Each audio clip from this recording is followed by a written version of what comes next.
ಏಸು ಕ್ರಿಸ್ತನ ಪರಿಶುದ್ಧವಾದ ನಾಮಕ್ಕೆ ಸ್ತೋತ್ರವಾಗಲಿ. ಈ ದಿನ ನಾವು ಸತ್ಯವೇದದ ಮುಖ್ಯ ಬೀದಿಯಲ್ಲಿ ನಿಂತಿರುವುದು ಎಂಬ ಸಂಗತಿಯನ್ನು ಕುರಿತು ಧ್ಯಾನಿಸೋಣ.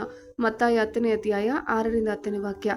ಇವರನ್ನು ಬಿಟ್ಟು ತಪ್ಪಿಸಿಕೊಂಡ ಕುರಿಗಳಂತಿರುವ ಇಸ್ರಾಯೇಲ್ನ ಮನೆತನದವರ ಬಳಿಗೆ ಹೋಗಿರಿ. ಪರಲೋಕ ರಾಜ್ಯವು ಸಮೀಪವಾಯಿತೆಂದು ಸಾರಿ ಹೇಳುತ್ತಾ ಹೋಗಿರಿ. ರೋಗಿಗಳನ್ನು ಸ್ವಸ್ಥ ಮಾಡಿರಿ, ಸತ್ತವರನ್ನು ಬದುಕಿಸಿರಿ, ಕುಷ್ಠ ಹತ್ತಿದವರನ್ನು ಶುದ್ಧ ಮಾಡಿರಿ, ದೆವ್ವಗಳನ್ನು ಬಿಡಿಸಿರಿ.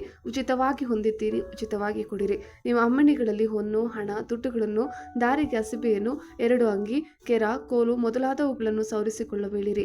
ಆಳು ಅಂಬಲಿಗೆ ಯೋಗ್ಯನಷ್ಟೇ. ಆಮೇಲೆ ಶಿಷ್ಯರು ತಮ್ಮ ಸ್ವಂತ ಶಕ್ತಿಯಿಂದ ಈ ಅದ್ಭುತಗಳನ್ನು ಮಾಡುತ್ತಿರಲಿಲ್ಲ.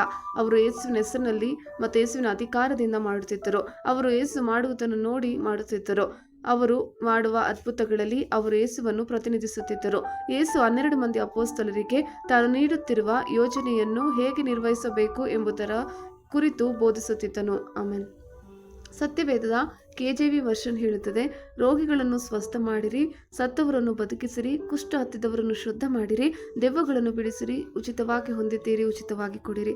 ಆದರೆ NIV ವರ್ಷನ್ ಈ ರೀತಿಯಾಗಿ ಹೇಳುತ್ತದೆ, ರೋಗಿಗಳನ್ನು ಗುಣಪಡಿಸಿ, ಸತ್ತವರನ್ನು ಎಬ್ಬಿಸಿ, ಕುಷ್ಠರೋಗಿಗಳನ್ನು ಶುದ್ಧೀಕರಿಸಿರಿ, ಸೈತಾನನನ್ನು ಓಡಿಸಿರಿ. ಆಮೇಲೆ ಯೇಸು ಶಿಷ್ಯರ ಸಮುದಾಯಕ್ಕೆ, ಸಭೆಯನ್ನು ಮತ್ತು ತನ್ನ ತಂದೆಯಿಂದ ಆತನಿಗೆ ಕೊಡಲ್ಪಟ್ಟಿದ್ದ ಯೋಜನೆಗೆ ಅವರನ್ನು ಒಪ್ಪಿಸುತ್ತಾನೆ.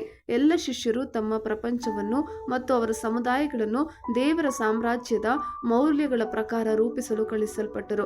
ಅವರೆಲ್ಲರೂ ಇದಕ್ಕಾಗಿ ಅಧಿಕಾರವನ್ನು ಹೊಂದಿದ್ದಾರೆ. ಅವರೆಲ್ಲರೂ ವಿಶ್ವಾಸಾರ್ಹರು. ಯೋಜನೆ ಸಭೆಯ ಉದ್ದೇಶವಾಗಿದೆ. ಆಮೇನ್. ಶಿಷ್ಯರು ನಿರ್ವಹಿಸಿದರು. ಲೋಕ 10ನೇ ಅಧ್ಯಾಯ 17ರಿಂದ 20ನೇ ವಾಕ್ಯ. ತರುವಾಯ ಆ 70 ಮಂದಿಯು ಸಂತೋಷವುಳ್ಳವರಾಗಿ ಹಿಂತಿರುಗಿ ಬಂದು, ಸ್ವಾಮಿ, ದೆವ್ವಗಳು ಕೂಡ ನಿನ್ನ ಹೆಸರನ್ನು ಕೇಳಿ ನಮಗೆ ಅಧೀನವಾಗುತ್ತವೆ ಅಂದರು. ಆತನು ಅವರಿಗೆ, ಸೈತಾನನು ಸಿಡಿಲಿನಂತೆ ಆಕಾಶದಿಂದ ಬೀಳುವುದನ್ನು ಕಂಡೆನು. ನೋಡಿರಿ, ಹಾವುಗಳನ್ನು, ಚೇಳುಗಳನ್ನು, ವೈರಿಯ ಸಮಸ್ತ ಬಲವನ್ನು ತುಳಿಯುವುದಕ್ಕೆ ನಿಮಗೆ ಅಧಿಕಾರ ಕೊಟ್ಟಿದ್ದೇನೆ. ಯಾವುದು ನಿಮಗೆ ಕೇಡು ಮಾಡುವುದೇ ಇಲ್ಲ.